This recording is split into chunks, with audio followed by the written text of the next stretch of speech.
Cinta News and Talk. Tahapan verifikasi administrasi berkas bakal calon legislatif atau Bacalek DPRD oleh KPU Kota Semarang ternyata terdapat temuan dalam pemberkasan bakal caleg. Bawaslu Kota Semarang menemukan ada beberapa berkas bacalek yang perlu dilengkapi, bahkan perlu dikonfirmasi. Temuan berkas persyaratan pendaftaran bacalek yang perlu diperbaikan itu adalah menyeluruh di semua parpol peserta pemilu 2024. Lantas bagaimana catatan Bawaslu Kota Semarang? Kita sudah tersambung dengan Koordif Penanganan Pelanggaran Data dan Informasi Bawaslu Kota Semarang, Dr. Naya Amin Zaini SHMH. Daftar Pemilu 2024.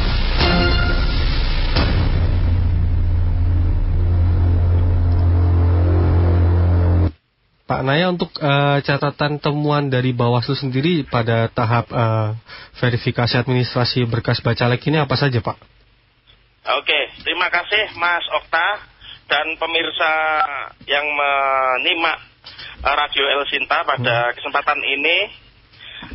Saya akan menyampaikan pantun terlebih dahulu sebelum menjawab. Boleh, Pak. Bersama Radio El Sinta bersua sambil diskusi dan tertawa. Bawaslu hadir untuk berjumpa untuk acara pemilu yang teristimewa. Luar biasa, Pak Naya. Keren ini. Ada pantunnya. Sepaneng ya Mas ya. Iya Pak, silahkan Pak. Oke ya, saya menjawab tadi pertanyaan dari Mas Okta terkait dengan poin-poin yang diawasi ya, atau hasil pengawasan oleh Bawaslu Kota Semarang dalam tahapan pencalonan. Subnya itu adalah pengawasan verifikasi administrasi dokumen bacalek atau bacalon, begitu ya Mas ya? Ya. Pertama kan Bawaslu itu memastikan bahwa KPU itu melakukan verifikasi administrasi dokumen bacalek di Kota Semarang, tentunya memastikan. Yang kedua, Bawaslu juga memastikan jadwal verifikasi administrasi itu sesuai yang ditentukan dalam PKPU tahapan dan PKPU pencalonan. Kita akan juga memastikan juga. Yang ketiga itu Bawaslu juga memastikan dan mengawasi parpol itu mengunggah dokumen caleg di sipol dan formulir daftar caleg serta surat persetujuan dari Dewan Pimpinan Pusat setiap partai masing-masing disampaikan ke KPU. Kemudian keempat itu Bawaslu juga punya tugas untuk memastikan dan mengawasi dalam verifikasi administrasi dokumen bacalek itu harus dipastikan, ini menurut undang-undang langsung ini dan PKPU tentang pencalonan, umurnya itu jangan sampai kurang dari 21 tahun bacalek-bacalek yang dikirimkan atau yang diunggah di sipol itu ke KPU itu. Yang kedua itu juga kalau ada pekerjaan PNS, TNI, Polri itu juga harus dilengkapi SK pensiunnya, Mas Okta dan pemirsa yang menyimak ini. Kemudian juga ijazah itu juga dipastikan dilegalisir juga. Kemudian bagi narapidana yang diancam lebih dari 5 tahun itu harus menjalani masa jeda 5 tahun terlebih dahulu. Kemudian juga temuan lain itu foto itu memang harus sesuai dengan aslinya antara yang diunggah dalam sipol dengan KTP. Kemudian dalam bacaleknya itu juga kan banyak itu menggunakan nama alias begitu atau merubah atau mungkin tidak menyertakan secara lengkap, itu harus ada surat penetapan dari pengadilan gitu, karena tidak sesuai apa adanya di dalam nama KTP. Kemudian juga dilengkapi juga itu surat keterangan sehat jasmani, rohani, bebas narkoba, itu harus ada semua. Lah itu poin-poin yang kita punya tugas dan kewajiban untuk memastikan itu, Mas. Baik. Pak Naya, berarti untuk Bawaslu pada kali ini temuannya apakah sudah ada temuan Pak dari indikator-indikator yang tadi disebutkan di atas itu, Pak? Iya, Bawaslu itu kan mengawasi, kemudian dari hasil pengawasan itu kan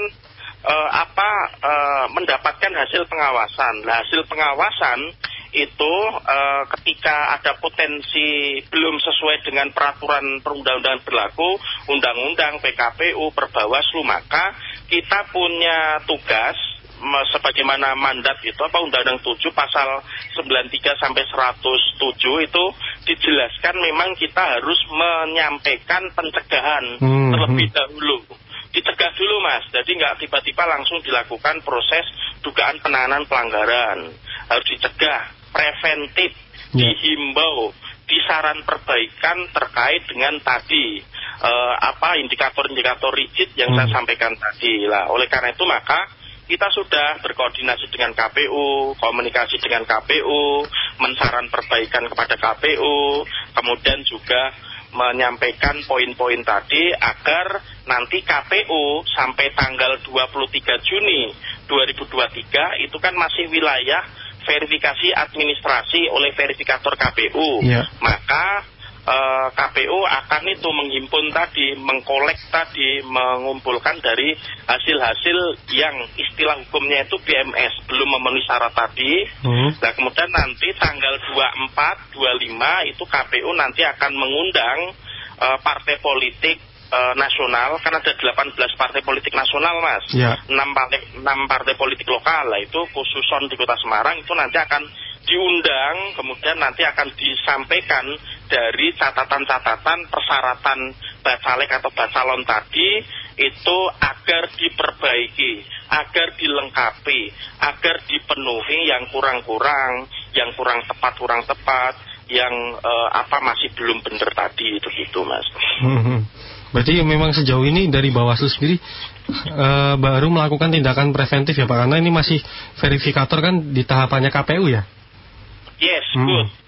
Very good. Jadi tahapan 15 Mei sampai 23 Juni itu adalah tahapan verifikasi administrasi oleh KPU, verifikator KPU Kota Semarang. Kalau saya berbicara konteks Semarang ya, itu menurut regulasi itu lah. Kemudian dari hasil tadi kita melakukan waskat, pengawasan melekat, pengawasan di silon, kemudian ke KPU lah, itu mendapatkan hasil-hasil tadi, kemudian kita preventif, kita saran perbaikan, kita menyampaikan untuk KPU menindaklanjuti itu lah. Nanti batas akhirnya itu kan 23 Juni Mas. Itu nanti verifikasi administrasi lah, nanti saya sudah berkoordinasi dengan KPU, nanti 24 atau 25 itu nanti KPU akan mengundang partai politik di tingkatan Kota Semarang. Lah kemudian nanti sekitar 26 sampai 6 Juli itu nanti wilayah perbaikan di wilayah partai politik di Kota Semarang.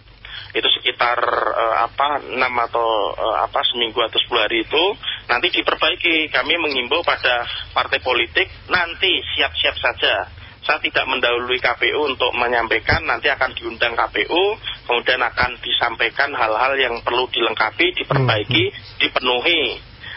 Untuk nanti jangka waktu yang singkat tadi atau secukupnya tadi, mohon kerjasamanya teman-teman partai politik Kota Semarang untuk nanti siap-siap untuk melengkapi tadi.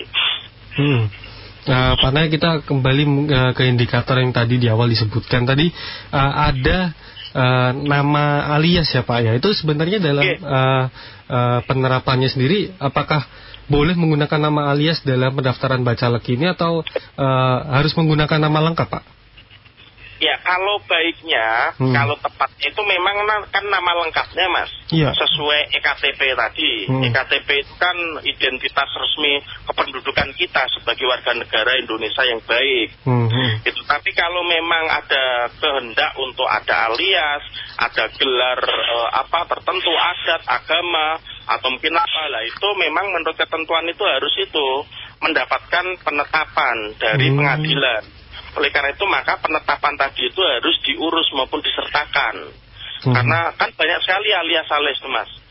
Naya alias siapa, kemudian ibu siapa alias siapa, kemudian nama-nama gelar adat, kemudian agama dan lain-lainnya. Itu memang harus disertakan bukti bahwa dia itu adanya itu keputusan maupun penetapan itu yang instansi berwenang itu.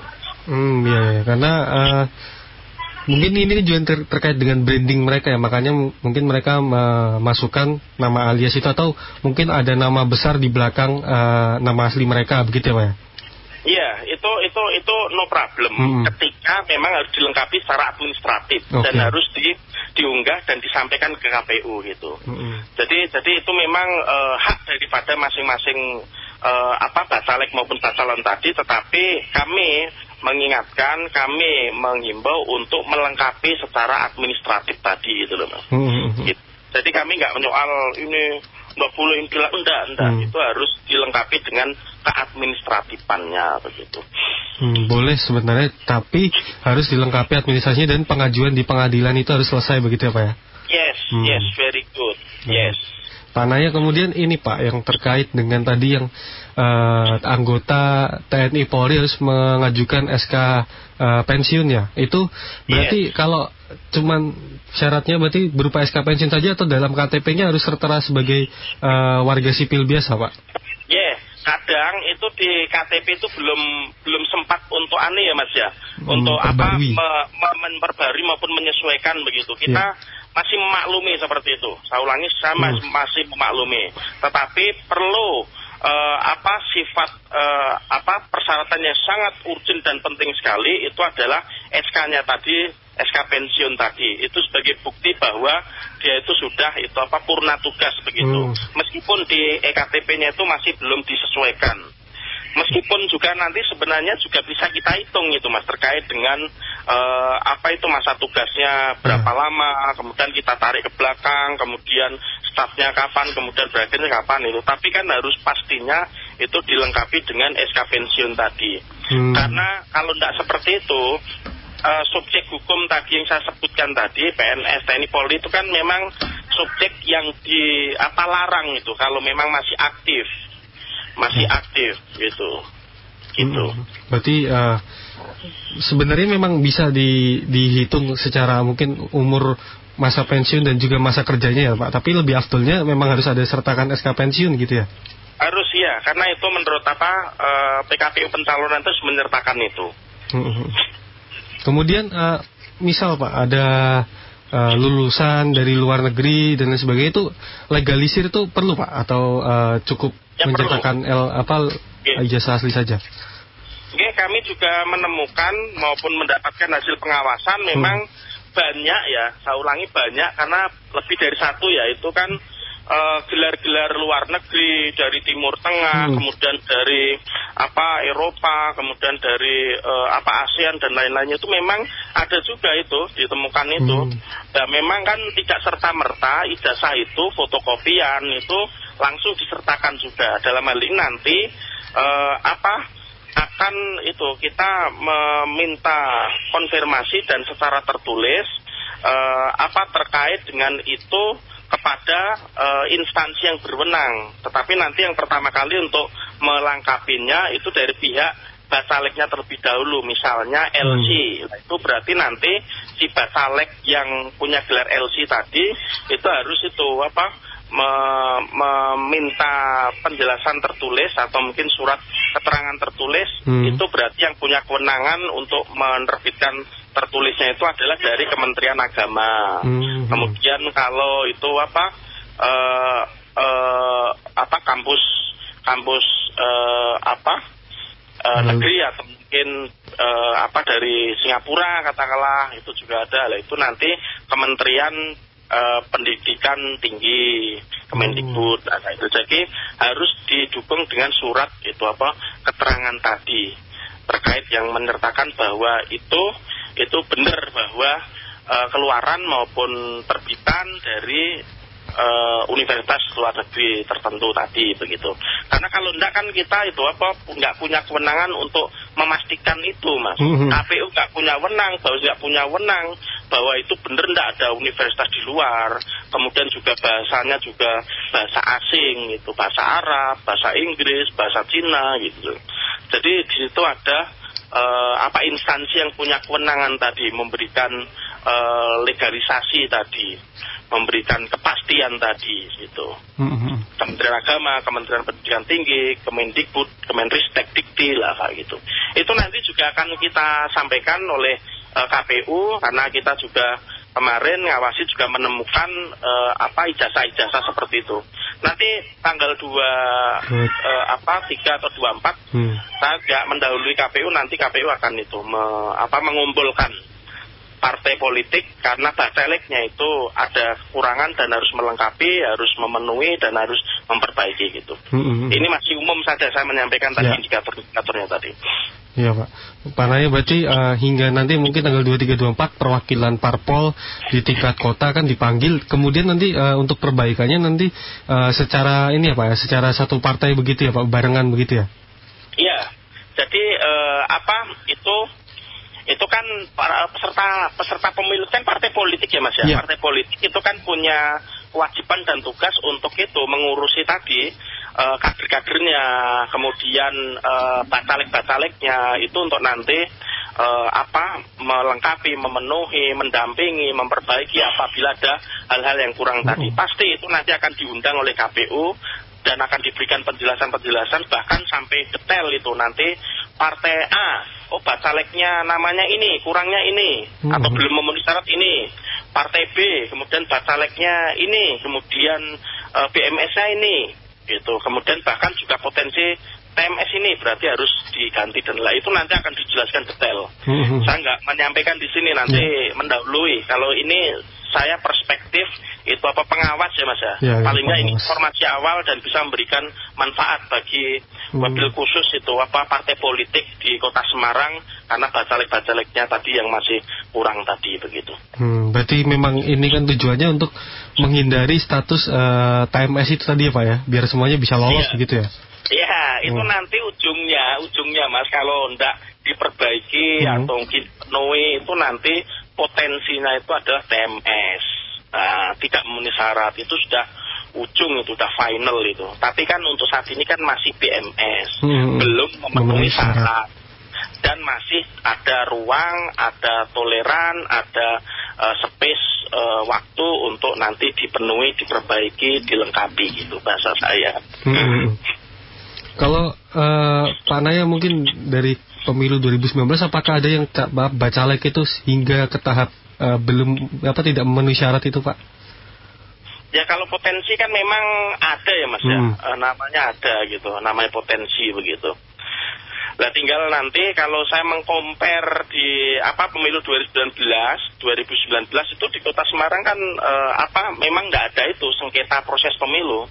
Artinya kan tidak ada daftar calon sementara yang dicoret atau tidak ditetapkan oleh KPU. Dan itu nanti ujungnya itu nanti dari proses untuk melengkapi maupun memperbaiki ini kan nanti penetapan daftar calon sementara. Ujungnya ke situ nanti. Jadi akan dirilis daftar calon sementara caleg ini, partai ini, dapil ini, namanya ini. Nanti akan diumumkan ke masyarakat. Nanti masyarakat dapat memberi masukan saran. Barangkali ada hal-hal yang memang tadi tidak sesuai ketentuan peraturan perundang-undangan. Jadi ada filter masyarakat juga. Kalau saat ini kan filter atau pengawasan dari Bawaslu begitu. Nah nanti kalau tidak ditetapkan DCS itu potensi, ini menurut undang-undang ya pasal 466 sampai 470 itu dapat dilakukan sengketa proses pemilu. Jadi yang merasa tadi bacaleknya tadi itu tidak tetapkan atau merasa dirugikan karena dicoret atau tidak tetapkan itu nanti dapat mengajukan sengketa proses pemilu. Itu konstruksi hukumnya seperti itu. Tapi kalau memang nggak ada merasa dirugikan, nggak dicoret, kemudian nggak tetapkan, berarti ya nggak ada mengajukan sengketa proses pemilu itu ke Bawaslu begitu. Berarti berarti ini apa ya terkait dengan tidak pernah mungkin ada sengketa pemilu di 2019 kemarin, jadi kedepannya ini bisa seperti 2019 bahkan lebih baik begitu ya? Iya, harapan undang-undang itu memang kan semua persoalan bisa diselesaikan pencegahan Mas, preventif Mas. Preventif itu kan spirit mulianya itu kan kita memberitahu dari awal hal-hal boleh, hal-hal tidak boleh sehingga tidak terjadi pelanggaran atau kasus berlanjut dan berlarut. Itu spirit mulianya itu. Dan memang harus dilakukan mencegah dulu, nggak serta-merta kita nggak mencegah kemudian biar ngelanggar, biar nyengketa kemudian kita tangani lah, itu nggak seperti itu. Menurut undang-undang maupun ajaran dari lembaga Bawaslu nggak seperti itu. Jadi makanya tadi kita maksimalin pencegahan tadi, himbau, bersurat, kemudian preventif, dan koordinasi, komunikasi, menyelesaikan persoalan, kayak gitu juga. Iya. Gitu. Tapi kalau memang sudah melakukan seperti itu dan ternyata, mohon maaf, itu tetap terjadi pelanggaran dan terjadi laporan, terjadi permohonan sengketa, lah Bawaslu juga punya kewenangan untuk menangani dan menyelesaikan juga, begitu. Berarti tidak akan ada pembiaran, semuanya dikawal gitu ya Pak ya? Yes. Oke. Ini Pak Naya, kita singgung dikit ini Pak terkait dengan temuan Bawaslu yang katanya ada 2 ASN ya Pak yang terlibat dalam kegiatan partai politik peserta pemilu 2024 ini. Mungkin bisa jelasin Pak? Ini sudah temanya, geser lagi ini, enggak? Iya, sedikit saja Pak. Di akhir kita ini mungkin ada update pelanggaran yang ditemukan Bawaslu begitu. Oh gitu. Iya Pak Naya. Oke, kalau ini berarti sudah temanya penanganan pelanggaran perundang-undangan lainnya, netralitas ASN ya, kalau tadi verifikasi administrasi begitu. Ya, memang Bawaslu Kota Semarang sampai detik ini itu menangani 6 kasus yang diregister. Ini masih tahapan, sudah 6 Mas. Biasanya 2020 itu 45 kasus, 2019 itu 45 kasus begitu. Nah kemudian apa ada informasi masyarakat terkait dengan dugaan itu netralitas ASN tadi, apa dalam kegiatannya itu apa potensi terjadi netralitasnya karena adanya partai politik atau mungkin partai politik pemilu, kemudian di situ pengurusnya maupun pimpinannya atau bacaleknya itu berkegiatan di situ juga. Kemudian ada citra dirinya, ada lambang partainya, ada nomor urutnya, ada ucapan-ucapannya, kemudian ada pemberiannya, juga ada yang identitas partai politik tadi begitu. Kemudian di foto, di video, kemudian di-upload, kemudian juga itu terjadinya ada informasi dari masyarakat, kemudian masuk ke Bawaslu Kota Semarang, Bawaslu Kota Semarang itu menanganinya, kemudian sudah kita klarifikasi, kemudian sudah kita lakukan kajian hukum, sudah kita teruskan ke Komisi Aparatur Sipil Negara, kemudian dari hasil kajian Komisi Aparatur Sipil Negara itu memang yang bersangkutan dinyatakan bersalah, adanya sanksi ringan atau sanksi moral begitu. Kemudian direkomkan ke pejabat pembina kepegawaian Kota Semarang, kemudian dieksekusi maupun dilaksanakan atas rekom tadi oleh BKPP di Kota Semarang. Jadi sudah dieksekusi sekarang, sudah dilaksanakan dan rekomendasi Komisi Aparatur Sipil Negara begitu Mas. Itu singkatnya tadi dari ASN, kemudian karena itu Mas mestinya kan menghindar ya terkait dengan kegiatan itu. Netral kemudian juga, ya netral karena justru malah bareng-bareng, foto bareng-bareng, kemudian menvideo bareng-bareng, kemudian lah itu diketahui oleh masyarakat, kemudian diberi informasi masyarakat gitu. Meskipun kegiatan itu kegiatan pemerintah kota sebenarnya, kegiatan pemerintah itu juga dia kan sebenarnya punya kewenangan untuk itu mengelola kegiatan itu, tapi tidak ada kuasa untuk itu. Berarti untuk sanksi moralnya ini berarti lebih ke pembinaan lagi begitu ya? Kalau nggak salah itu pembinaan sama membuat menyatakan bersalah itu di depan umum sama itu tertulis, kemudian nanti tidak mengulangi lagi. Nanti kalau mengulangi lagi nanti akan itu potensi mendapati sanksi yang lebih berat lagi gitu. Ya. Pak Naya, mungkin terakhir ini Pak bisa ada informasi tambahan atau himbauan mungkin kepada masyarakat dan juga bacalek ini terkait dengan proses jalannya pesta demokrasi ke 2024 menjelang setahun lagi nih Pak, silakan. Oke, ini konklusinya Mas ya. Untuk saat ini memang tahapan pencalonan, mari kita Bawaslu bersama masyarakat untuk mengawal, mengatensi dan mengawasi agar prosesnya secara kualitas dan martabat. kemudian mendorong masyarakat untuk aktif dalam mengawasinya. Kemudian parpol peserta pemilu dalam mendaftarkan bacaleknya, apabila nanti ada dokumen BMS dan nanti akan disampaikan ke KPU dalam waktu dan jadwal yang sudah ditentukan, itu nanti kami menghimbau untuk segera melengkapinya begitu. Kemudian memang tahapan ini tuh sangat warning sekali ya terkait dengan potensi tindak pidana pemilu, kemudian tahapan pencalonan, kemudian potensi sengketa proses pemilu maupun pelanggaran administrasi dan hukum lainnya gitu. Kami menyarankan pada parpol untuk mendaftarkan bacaleknya, yakni kalau nanti sudah dipastikan BMS-nya oleh KPU untuk segera melengkapinya, memenuhinya dan memperbaikinya yang kurang-kurang tadi. Kemudian mengimbau pada masyarakat agar dapat berperan serta aktif memberi masukan pada daftar bacalek ketika sudah nanti diumumkan, waktu pas diumumkan itu apabila daftar caleg potensi melanggar hukum ya misalnya narapidana, ijazah palsu, umur, status dilarang dan lain-lainnya. Kemudian dapat memberikan informasi awal atau melapor ke Bawaslu agar dapat ditindaklanjuti. Semoga proses tahapan pencalonan secara kualitas, integritas dan bermartabat begitu.